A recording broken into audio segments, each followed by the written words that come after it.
Top 9 बातम्या पाहूया जिल्ह्यातल्या। फाल्कन 2000 जेट्सची नागपुरात निर्मिती होणार। दसॉल्ट एव्हिएशनचा रिलायन्सशी 2000 जेट्सच्या निर्मितीचा करार। मुख्यमंत्री देवेंद्र फडणवीस यांच्याकडून कराराचं स्वागत। परभणीत एसटी चालकाकडून पिकअप चालकाला भर रस्त्यात मारहाण। क्षुल्लक कारणावरून मारहाणीमुळे मार्गावर काही काळ वाहतूक कोंडी। लातूरच्या अवलकुंडा इथे अंगणवाडीत अचानक साप आढळल्यानं खळबळ। साप आढळल्यानं चिमुकल्यांमध्ये भीतीचं वातावरण। अंगणवाडी परिसरात स्वच्छता नसल्यानं पालकांकडून चिंता व्यक्त।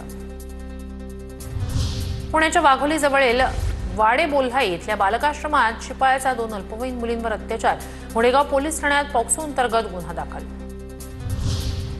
परभणीच्या सोनपेठ तालुक्यातील विटा गावच्या नागरिकांचा महावितरण विरोधात आंदोलन। सतत खंडित होणाऱ्या वीज पुरवठ्याला कंटाळून ग्रामस्थांचा संताप। रात्री महावितरण कार्यालयात ठिय्या। बीडमध्ये चोरी दरोडा प्रकरणात गेल्या 6 महिन्यात 622 गुन्हे दाखल। बीड पोलिसांसमोर मोठं आव्हान। 586 चोरी, 30 जबरी चोरीच्या घटनांची नोंद। आतापर्यंत 210 गुन्ह्यांचा छडा लावण्यात पोलिसांना यश। बीडमध्ये शेतीच्या जुन्या वादातून 2 गटात राडा। वादात महिलांचाही समावेश। मारहाणीचा व्हिडिओ व्हायरल। शिरूर पोलिसात गुन्हा दाखल। शिरूर कासार तालुक्यातील घटना। गोंदियात जादूटोण्याच्या संशयातून वृद्धाची निर्घृण हत्या। जंगलात शेळ्या चारण्यासाठी गेलेल्या वृद्धाची कुऱ्हाडीनं वार करत हत्या। एका आरोपीला अटक। गुन्हा दाखल।